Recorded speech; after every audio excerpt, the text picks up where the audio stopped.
Nem todas as histórias de terror são apenas histórias. Algumas são relatos reais de pessoas que viveram o inexplicável. Se você está aqui, é porque gosta de sentir aquele frio na espinha. Mas será que está preparado para o que vem a seguir? Acomode-se, apague as luzes e escute com atenção. Mas cuidado, você pode não estar sozinho. Se quiser mais relatos assustadores como esse, já se inscreve no canal, deixa o like e compartilha com quem também gosta de terror.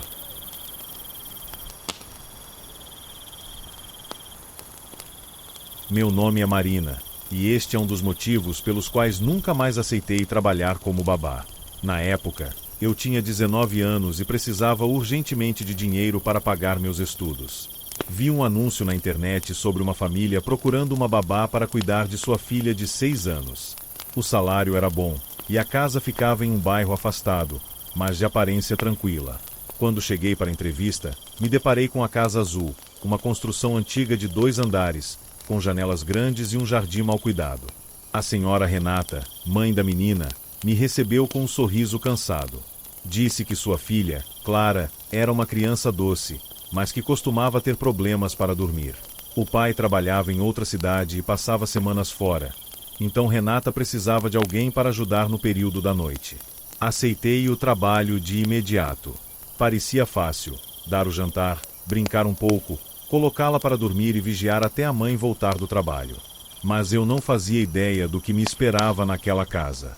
Na minha primeira noite, tudo parecia normal. Clara era uma menina tímida, mas me tratou bem. Depois do jantar, brincamos um pouco no tapete da sala. Em determinado momento, ela pegou um desenho e me mostrou. Era um rabisco infantil de uma mulher de cabelos longos e escuros parada ao lado de sua cama. "Quem é essa, Clara?" perguntei, tentando soar casual. Ela me olhou séria e disse: "É a outra moça." Um arrepio subiu pela minha espinha.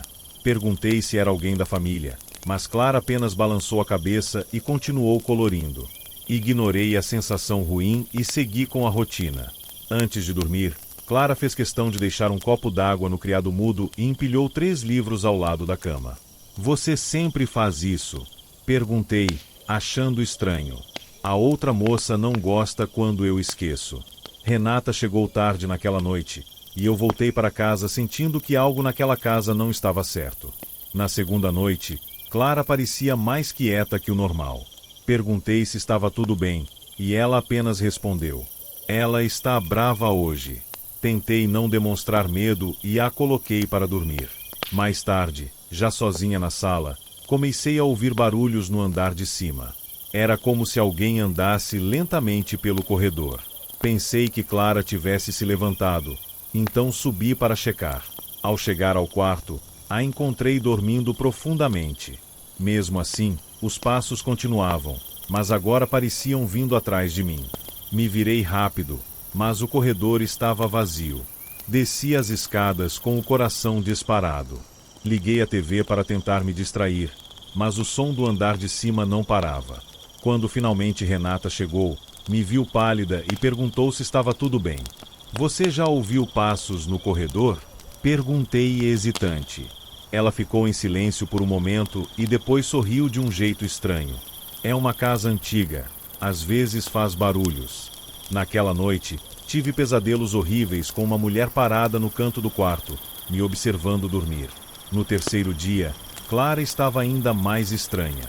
Enquanto brincávamos, ela parou de repente e olhou fixamente para algo atrás de mim. Meu sangue gelou. "Ela está aqui." Virei o rosto devagar, mas não vi nada. "Clara, quem é essa outra moça?" A menina me encarou e sussurrou: "Ela morava aqui antes da gente." Senti um nó na garganta. Perguntei a Renata se algo havia acontecido na casa antes de eles se mudarem. Ela desviou o olhar e disse que preferia não falar sobre isso. À noite, Clara dormiu rapidamente, mas eu não conseguia relaxar. O silêncio era opressor. Até que, de repente, ouvi um sussurro bem perto do meu ouvido: "Vai embora." Saltei do sofá, meu coração disparado. Olhei ao redor, mas não havia ninguém. A televisão desligou sozinha. O corredor parecia mais escuro do que antes. E então vi, no topo da escada, uma silhueta de cabelos longos e desgrenhados me observava. Não consegui me mexer. Meus olhos se arregalaram de pavor enquanto a figura descia um degrau, depois outro. Peguei minhas coisas e saí correndo. No dia seguinte, liguei para Renata e disse que não voltaria. Mas não consegui tirar a casa da cabeça. Alguns dias depois, fiz algumas pesquisas e descobri a verdade. Anos antes, uma mulher morava naquela casa com a filha pequena.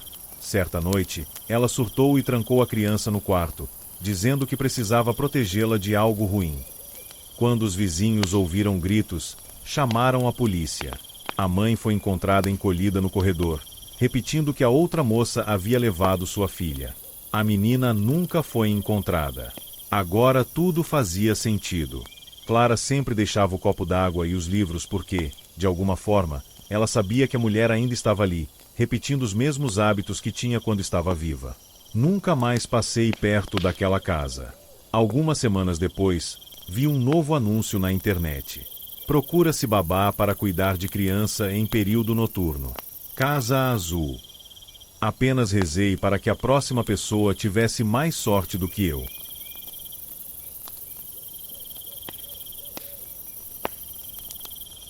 Meu nome é Ricardo. Sou caminhoneiro há mais de 20 anos e já vi de tudo nessa estrada.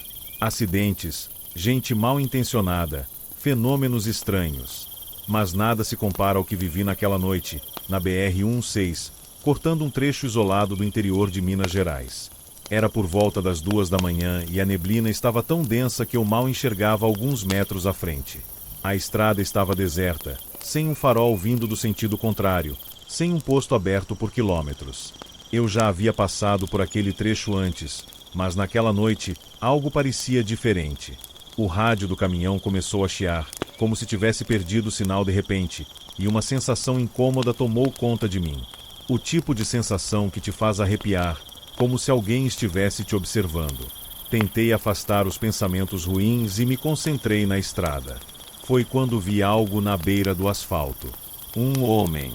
Ele estava parado no acostamento, encostado em um daqueles marcos de quilometragem, usando uma roupa escura e um chapéu antigo, daqueles que já não se vê por aí. O rosto dele estava encoberto pela sombra, mas eu podia sentir que ele me encarava.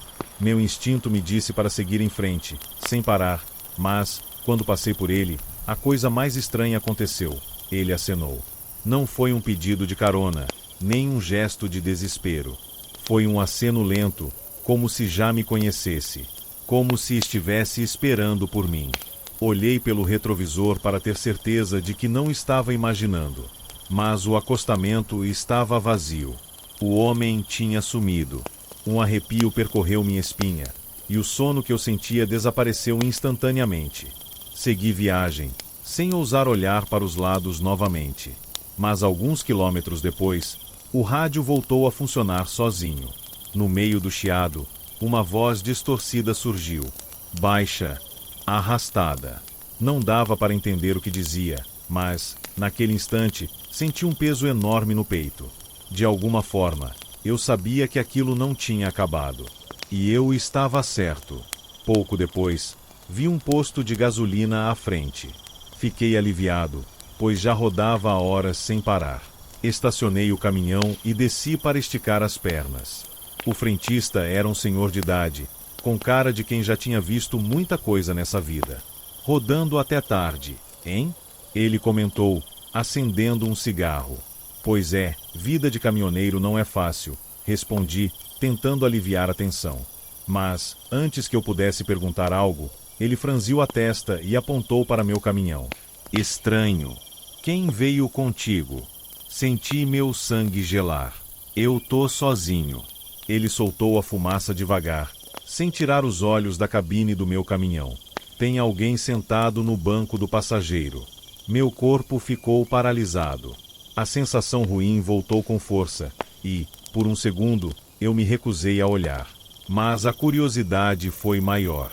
Virei a cabeça devagar e olhei através do vidro da cabine. Meu coração quase parou. Lá estava ele, o homem da beira da estrada, me observando. E, dessa vez, ele não estava apenas acenando. Ele estava sorrindo.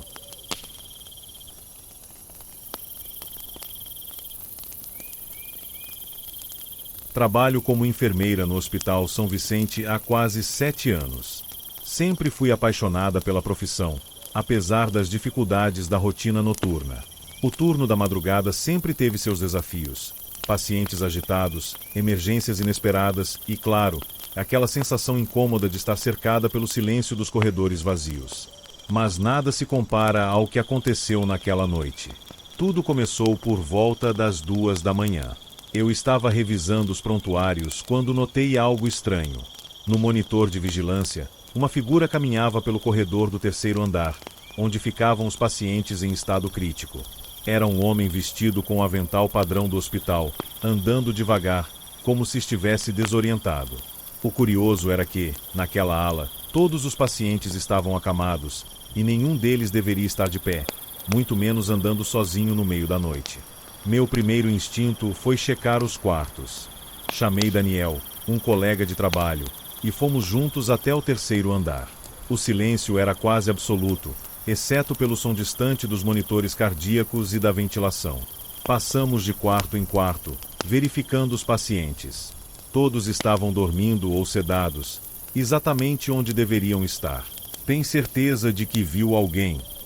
Daniel perguntou, franzindo a testa. Assenti. Tinha certeza absoluta. Estava bem aqui no monitor. No corredor. Continuamos a ronda, mas não encontramos ninguém. Ainda assim, aquela sensação de que algo estava errado não me abandonou. Quando voltamos para a enfermaria, decidi revisar as imagens da câmera de segurança. O vídeo mostrava claramente um homem saindo de um dos quartos e caminhando lentamente pelo corredor. Mas quando ele chegou no fim do corredor, desapareceu. Meus dedos ficaram gelados. Isso não faz sentido. Daniel também ficou pálido. O quarto de onde ele saiu, ele clicou no número da porta e olhou para a ficha do paciente. Meu coração quase parou. Aquele era o quarto de Samuel Costa, um senhor idoso que havia falecido naquela mesma noite, pouco antes da meia-noite. Daniel e eu nos entreolhamos. Ninguém tinha entrado naquele quarto depois que o corpo foi levado.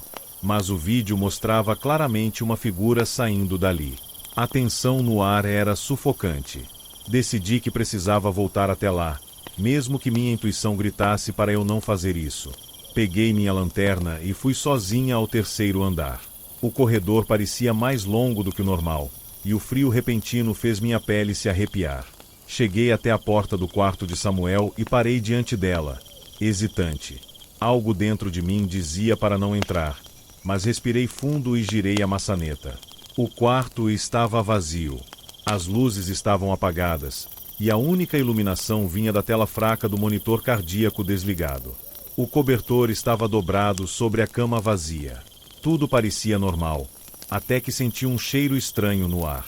Era um odor frio, úmido, como o cheiro que fica no ar depois da chuva, mas com fundo metálico. De repente, um arrepio percorreu minha espinha quando ouvi um barulho baixo, como se algo estivesse se arrastando no chão. Me virei imediatamente, apontando a lanterna para o canto do quarto. Nada. Mas o barulho continuou, agora do lado de fora da porta. Saí apressada, olhando para os lados. O corredor estava vazio, mas o ar parecia mais pesado. Foi quando vi. No reflexo da janela ao final do corredor, havia uma silhueta parada atrás de mim. Meu coração disparou. Virei-me rapidamente, mas não havia ninguém ali. Engoli seco e comecei a recuar em direção ao elevador. Mas, conforme andava, meus passos pareciam ecoar de maneira estranha, como se houvesse mais alguém pisando no mesmo ritmo que eu. Quando finalmente cheguei ao elevador e apertei o botão, senti um arrepio intenso subir pela minha nuca. Alguém sussurrou o meu nome. Me virei mais uma vez, e dessa vez ele estava lá. A figura parada no meio do corredor, exatamente onde eu tinha visto na câmera. O avental hospitalar cobria seu corpo magro, e sua pele parecia pálida demais. Mas o pior eram os olhos, vazios, escuros, profundos como se não houvesse nada ali dentro. Meu corpo paralisou. Eu queria correr, gritar, mas nada saía. A luz do corredor piscou, e por um segundo, ele desapareceu. No instante seguinte, senti um sopro gelado ao lado da minha orelha. A porta do elevador se abriu, e sem pensar, me joguei para dentro, apertando o botão para descer. Quando olhei uma última vez para o corredor, ele estava vazio. Passei o restante da noite trancada na enfermaria, sem coragem de voltar ao terceiro andar. Quando a manhã chegou, verifiquei as câmeras novamente. O vídeo ainda estava lá. O homem ainda estava lá. Mas na última cena, antes de desaparecer no final do corredor, ele se virou e olhou diretamente para a câmera. E então, sorriu. Pedi para trocar de turno na semana seguinte.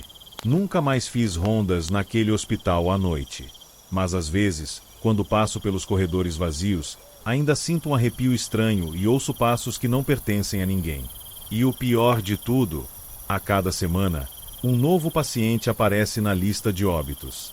E eu sei que, de alguma forma, ele ainda está lá, esperando pelo próximo.